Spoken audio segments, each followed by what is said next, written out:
Hi friends, இப்போ நம்ம இந்த வீடியோவில் என்ன பார்க்க போகிறோம்னு கேட்டிங்கன்னா, பீர்க்கங்காய் கூட்டு எப்படி செய்யறதுன்னு தான் பார்க்க போகிறோம். இதுக்கு பார்த்தீங்கன்னா நான் ஒரு 1/2 கிலோ பீர்க்கங்காய் எடுத்துருக்கிறேன். இது பார்த்தீங்கன்னா நம்ம 4 மெம்பர்ஸ் சாப்பிட்லாம். இதுக்கு தேவையான பொருட்கள் சிம்பிள் இன்க்ரீடியன்ட் தான் இது. ஒரு வெங்காயம், ஒரு தக்காளி, பூண்டு. இப்போ வந்து சீசன்ன்றதுனால நம்ம வந்து பச்சை பட்டாணி எடுத்துருக்கோம், கடலைப்பருப்பு, கடுகு, இதுதான் மிளகாய்த்தூள், உப்பு.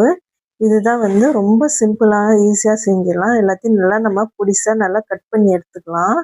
கொஞ்சம் மிதமான பீர்க்கங்காய் பார்த்து வாங்க, ரொம்ப கொட்டை உள்ளது பார்த்து அரிஞ்சோம்னா அது வந்து டேஸ்ட் வராது. மீடியமான பீர்க்கங்காய் வாங்குங்க. இது வந்து பார்த்திங்கன்னா நமக்கு நீர் காய்கறி.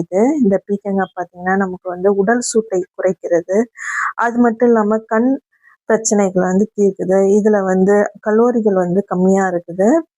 கலோரிகள் கம்மியாக இருக்குன்னா நம்ம கொலஸ்ட்ராலு, அதுக்கப்புறம் பார்த்தீங்கன்னா தேவையில்லாத கொழுப்புகள் எல்லாம் இது வந்து குறைக்குது. நம்ம கடுகு போட்டு தாளிச்சிட்டு கடலைப்பருப்பு நல்லா பொரியிட்டு வந்துட்டு வெங்காயம் வந்து நல்லா ப்ரௌன் கலர் வர அளவுக்கு நம்ம வந்து வதக்கிக்கலாம்.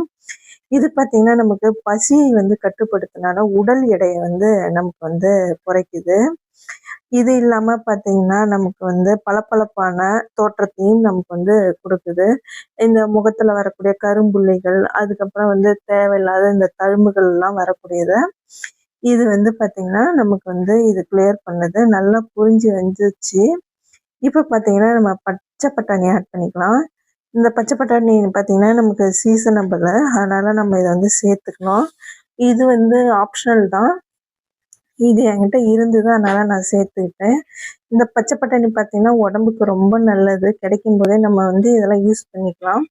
இப்போ கடைங்கள்லாம் பார்த்திங்கன்னா நமக்கு வந்து சீசன் இல்லாத போது கடைங்களில் வந்து கலர் மாதிரி போட்டு பாக்கெட்டில் அடைச்சி அந்த மாதிரி தருவாங்க. அதெல்லாம் நல்லதில்லை உடம்புக்கு.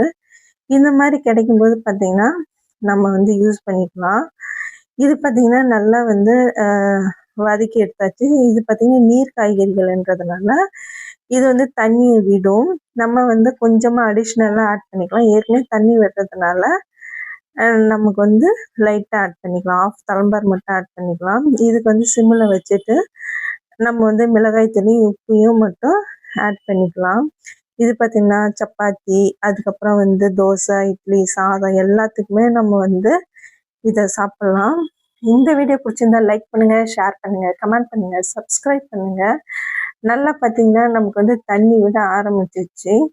இந்த ஸ்டேஜில் பார்த்திங்கன்னா நம்ம வந்து தண்ணி ஆட் பண்ணிக்கலாம். ரொம்பவும் கொதி விடக்கூடாது. நம்ம மிதமான இதில் வந்து இது தீஞ்சிரும். அதனால் பார்த்திங்கன்னா மிதமான தீயில வச்சு நல்லா வந்து நம்ம மூடி போட்டு வச்சிடலாம். நல்லா சுண்டி வந்துடுச்சு பாருங்கள். இது வந்து பார்த்திங்கன்னா நமக்கு வந்து இந்த சுரக்காய் டைப்பே தான் இதுவும்.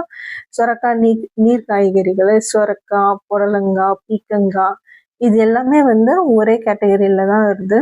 இது வந்து குழந்தைங்களுக்குலாம் வந்து இந்த மாதிரி கொடுக்கும்போது பார்த்திங்கன்னா ஈஸியாக சாப்பிடுவாங்க. தோசைக்கு, இட்லிக்கெலாம் இதை ரொம்ப விரும்பி சாப்பிடுவாங்க.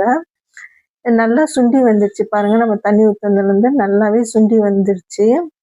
இது பார்த்திங்கன்னா சாதத்துக்கெலாம் போட்டு சாப்பிட்டிங்கன்னா சூப்பராக இருக்கும், ரொம்ப டேஸ்ட்டாக இருக்கும். வீட்டில் ட்ரை பண்ணி பாருங்கள். ட்ரை பண்ணி பார்த்துட்டு எனக்கு கமெண்ட் செக்ஷனில் சொல்லுங்கள்.